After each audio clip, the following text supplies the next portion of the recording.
Arise, my love, my fair one, and come away. Amen. Amen. You guys really know a good gospel text to invite your canon to the ordinary to come preach. It is really wonderful to be with you this morning. It's been a minute, and I am so glad to see you all today. So when was the last time you fell in love? When was the last time you were trying to find the words to express your heart and you heard poetry? When was the last time all of your senses were flung wide open and you started seeing everything in vibrant color? Your steps became lighter, your days began easier, your outlook became rosy, and the mundane became extraordinary. This is what our texts are about this morning. Falling in love. Not only in the case of falling in love with a person, but with creation, with God, with the everyday. Falling in love in a way that you can over and over and over again. Like a practice, like faith. We hear it in the Song of Songs in its celebration of human love. We hear it in the reading from Meditations of the Heart that reminds us of the way life can bloom right in front of us when we pay attention. We even hear it in the Gospel of Mark, although that will require some work. This is the first Sunday of the seasons of creation.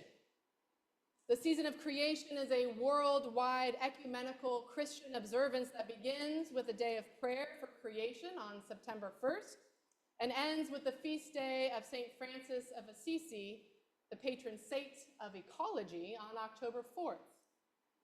This year's theme is to hope and act with creation. The church is calling us to engage in the urgency of climate and ecological crisis with the need for a bold prophetic voice. To hope and act with creation requires that we are connected, aware, and in love with creation. And this can take practice. The Reverend Martin Copenhaver, a retired president from Andover Newton Theological Seminary, preached a sermon at the Harvard Chapel in June of 2023. It was a sermon that opened with the question, do you ever feel like a hypocrite? He says, our lives reflect all that the Christian faith demands, perhaps no more than a new moon reflects the sun. His sermon quickly then turns to the understanding that maybe, as John Wesley stated, maybe we must trust that if we live by faith until we have faith. If a person is masquerading for personal gain, for the admiration of other people, then yes, that is willful deception. But Copenhaver continues, another motivation entirely can be at work in those who act out faith while still holding doubt. This is achieved through something like practice. Practice praying with an open and receptive heart until you have an open and receptive heart. Practice giving resounding voice to the praise of God that may only be a whisper. Practice acting as if the people around you are God's children until you see them as God's children. Practice responding to the whole hurting world by granting that a person in need anywhere has a claim on Christians everywhere. This is what Copenhaver states, that practicing our faith until we have faith. Taking the time to notice the color of the sky, the shape and place of a tree, the power of the words of a hymn, the healing of a cut, the things that Howard Thurman describes in his reading from Meditations of the Heart, of how we can be aware. If we seek new levels of awareness, what can we do to feel more aware? This is where I lean into the experience of falling in love, letting the busyness and distraction, the hesitation and fear fall away, and notice that everything suddenly becomes so clear, so alive. The practice of meditation, centering prayer, being in nature and breathing in and out quietly, hearing everything and noticing everything and nothing at the same time.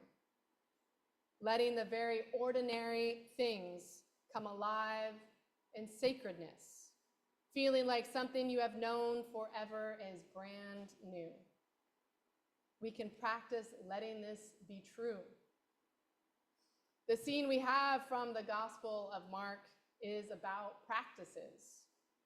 Practices that have been held as tradition, sometimes too tightly, and new practices that are challenging us to see God everywhere. I must admit that this gospel text has never been in my top 10, but it is starting to move up in conversation with colleagues. This week in particular, a colleague of mine noticed that the meaning of the word defile in certain places in this text is translated to mean to make ordinary. The confrontation or debate that we are witnessing in Mark is about the Pharisees asking Jesus why his disciples do not live according to the tradition of the elders, but eat with defiled hands. Their tradition of washing hands before eating was about making their hands sacred, behaving like a priest.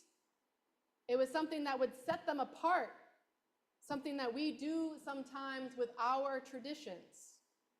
But what Jesus is saying is that you can eat with ordinary hands. God has made everything sacred. We don't have to be set apart to be beloved. Every meal we eat with others can be like our Eucharist, sacred and sacramental. Remembering our baptism when we stand out in the rain, sacred, sacramental. Jesus is pointing toward God being in all of it, not set apart, not held away from us. God in creation, God in love, God in loss, God in the ordinary, God in everything. God has made it all sacred. So how then can we see it all, experience it all, know it all, feel it all as such? How do we find meaning of the commonplace and notice every bit of life that is around us in vibrant color? We fall in love again and again and again. Amen.